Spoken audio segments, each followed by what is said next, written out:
There is first the Constitution, ladies and gentlemen, and then of course the Dravida Munnetra Kazhagam, that is DMK's ideological commitment to a casteless society, adhering to equality in society. But then in Tamil Nadu, both the book, as in the Constitution, and their commitment to no caste has become a kind of a joke.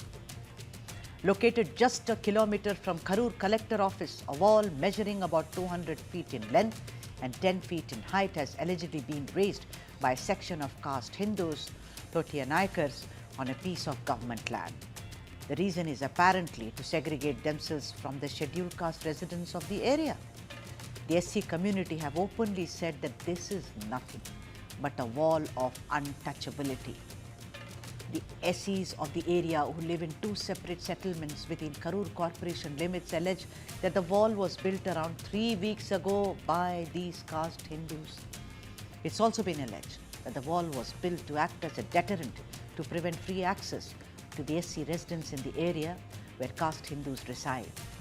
Members of the dominant caste are said to have gone around collecting money to build the wall. Now, despite the village administrative officer orally instructing the caste Hindus to stop the work, they went ahead with the construction and completed the work, that is, create this wall.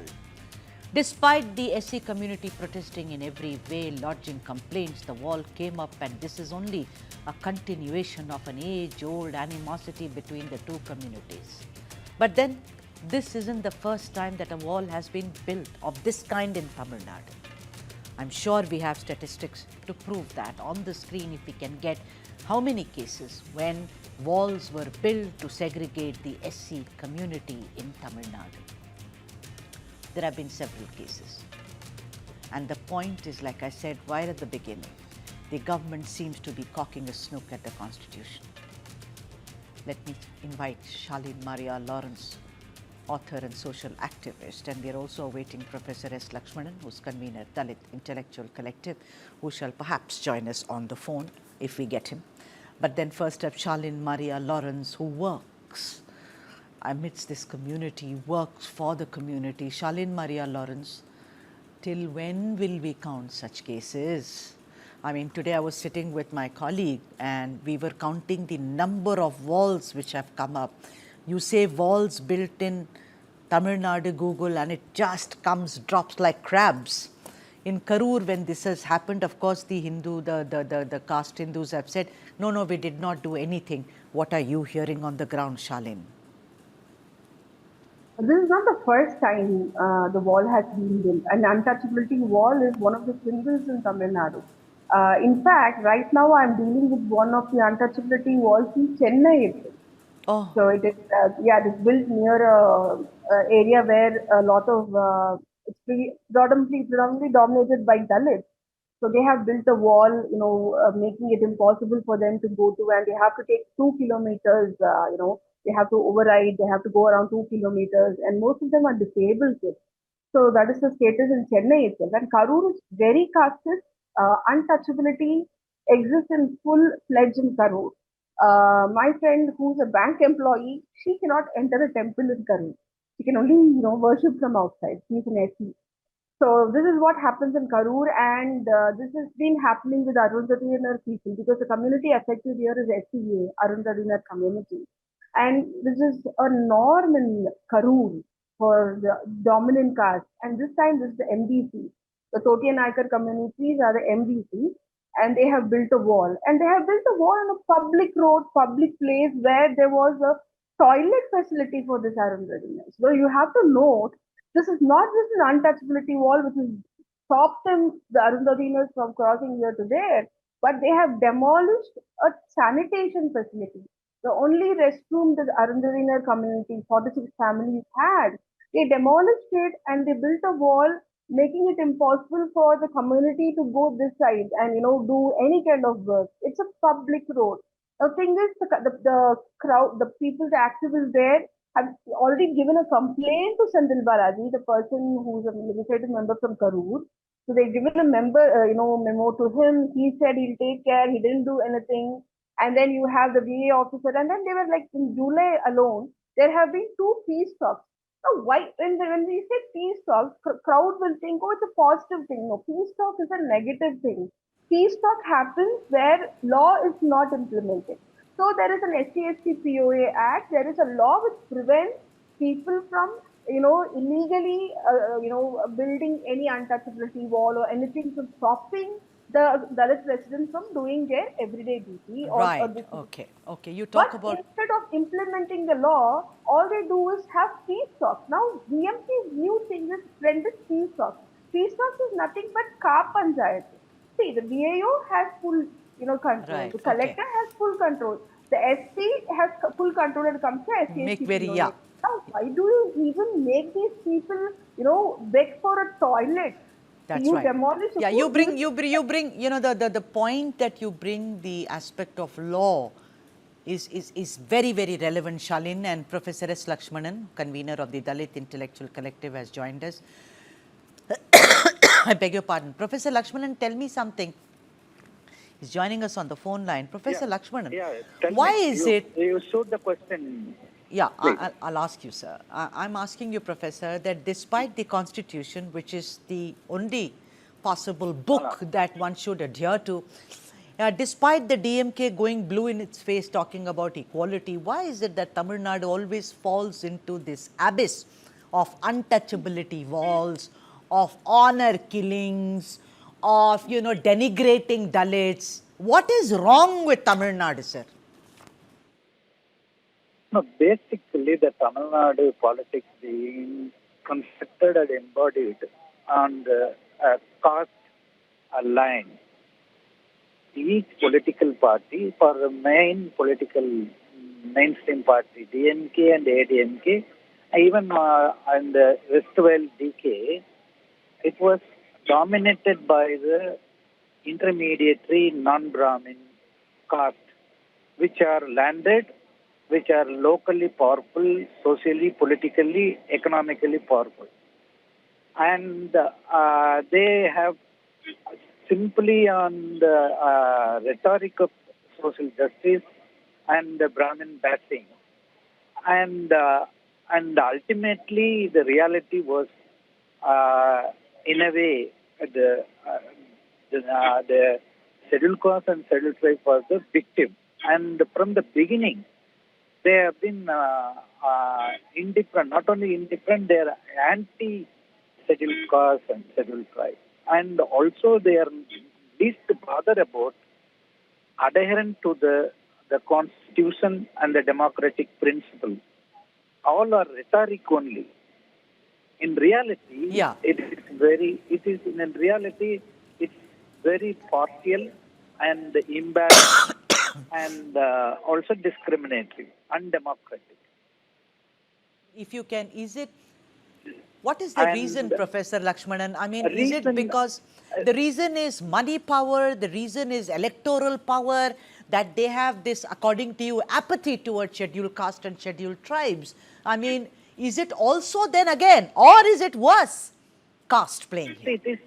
that is why I said that the reason is rhetoric of social justice and a Brahmin or a Brahminism bashing, and forget about the casteist the attitude and behavior and caste arrogance. This is not called. It should not be called as honor killing. It should be called caste arrogant killings, murders. Because Yeah, yeah. once you have a money power and muscle power and also political power, Huh. and which are uh, completely in the hands of few, and both the mainstream parties, both DMK and ADMK, as equally share of this money power and muscle power of Something. intermediary. Professor, tell me something Yeah. that when VCK, Chief told Tirumavallavan, he says we should have a separate law, for, stopping honor killings. Do you really think that there is seriousness, and will the ally DMK even adhere or listen to what he's saying? Any amount of, because I don't mind it being special law brought to stop this caste arrogant killing. That doesn't matter. But any amount of law, any number of law you bring, ultimately the implementing agency, the bureaucracy, police, and the ministers and the political party, which are responsible to govern this enforcing agency, which itself embodied and entitled completely a caste mind. Shalin, do you agree with, the professor has painted a very realistic, I would say, but a very dismal picture, saying all this is just social justice, Samuttavam, all this is just rhetoric. They don't mean it. There is caste arrogance. These are caste arrogance killings. So what hope does one have if one lives in Tamil Nadu and if one is a Dalit or someone who's disempowered in every aspect of life, Shalin Maria? It is like living in a Nazi camp for Dalits in Tamil Nadu. First of all, Tamil Nadu should change its name to Jati Nadu, not Tamil Nadu, because Tamil is casteless. But Tamilers, they have so much of caste that they would even go ahead, on a killing spree. And as you said, first we thought it was money power. Then even the poor dominant caste people were creating crimes and government was not stopping. So we thought it is only electoral power. But the actual thing, as Mr. Lakshman said, and as you have pointed out, correctly, the rulers are casteist in nature. For example, the Stalin's family, I feel they are very casteist in nature. And that's a reason they've been very, they have a hate towards the Dalit community. That's a reason they don't, visit them during violence or atrocities or take any action. So all they want to is to create a system where Dalits are doing a menial job and Dalits are in a very, deplorable condition so that they can go ahead and have a very comfortable OBC power ruling the state. And because the sanitation workers protest been happening for the last 2,000 people have been laid off, all Dalit women, single women. And for almost 7 days, they are just staying, outside the Greater Chennai Corporation, night and day. Yes. But none of the TMK people visited them, which means it's so much of caste hatred for Dalits in Tamil Nadu. Right. It's hate in the belly. And it's scaring me. It's really scaring me. It's very scary. Professor Lakshmanan, but most of their election rhetoric, the word that you use, and I shall borrow it from you, Professor, is about equality, casteless society, that there is no God. God is only in the downtrodden human being. And they've won elections for, since the 60s. Dravidian parties have ruled Tamil Nadu, sir. There is no one else who's come to the fore. Anti-Brahmin rhetoric was a major thing which glossed over other aspects of the caste plurality. And the caste annihilation was never been in since 1925. It's not there in the program. And the civil society and public intellectuals are a mere spectator, and also just because they are non-Brahmin ruling, and they completely evangelize and romanticize everything. And moreover, social justice should not be reduced to only a reservation in government jobs and education admission in the government institution. Social justice embodied the larger canvas, which is fundamentally recognizing fellow human being as a human being. And social justice means associated life of the fellow human being, respecting each other, both men and women, in an equally, which is need a larger propaganda and sensitization. Take any leader in Tamil Nadu, any leader in Tamil Nadu today, they are completely ignorant about or completely a caste mind, and they don't have any sense of shame, claiming themselves as a particular community or caste. You know what, Professor? And rather even Periyar has participated as some of the major dominant caste association during his time. Okay. Professor, I only want to ask you that, when a wall like this comes up in Karur or other areas, what are the authorities doing? Of course, in this case, let me also be very clear, Professor, that some kind of, action has been taken. But in most cases, if I'm building a wall, sir, and apparently, allegedly, the dominant caste went around collecting money to build this wall, What were the authorities doing, sir? Just watching how a wall comes up? Yes, that is why I said that their bureaucracy and law implementing agencies are completely criminalized and casteized. And even the people from North Indian cadre who are IAS and IPS, after coming to Tamil Nadu, they also joined the bandwagon. They are not because they cannot overrule the politicians' decision. Shalin Maria Politicians Lawrence.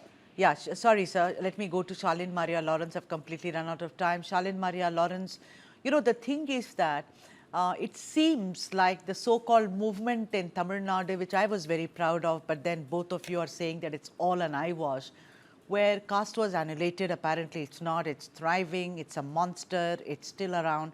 The thing is that what do you see is the way out? I mean, the two Dravidian parties are both equally, guilty. There is no chance for any other party. We are going towards another election in 2026. The law is kind of ignored totally. What future then? Yeah, I always thought DMK would redeem itself. That's the Yeah. reason I always voted for. I think it was a very false belief. But still, I believed, and until 2021, I voted for them thinking they'll redeem themselves. They'll listen to criticism. But right now, they don't even have the chest to listen to criticism. In fact, they are going ahead and witch hunting for people who are criticizing them, especially me, Lakshmanan sir. We've been witch hunted, blasphemed, we've been abused, threatened because we are talking for Dalit rights. So all these things are happening. So we are Lakshman sir are talking these things from a very riskier place right now in Tamil Nadu. Thanks to you people, we are able to at least tell this on national media. Now the thing is that we have lost any kind of hope in DMK and ADMK. So we are looking for a third alternative. Let there be a third coalition, force, because there's always a need for a third alliance for the democracy to prevail in a certain decent way, in a balanced way. So to 2026 election, right now, I'm doing a lot of advocacy with little small-time political parties which has never been in power in Tamil Nadu, to make sure that we have a third-party alliance, a coalition government, which would pose a challenge to ADMK and DMK, All right. and it will totally, it will break the status quo. It will break the status quo. On We that need a note. change of power.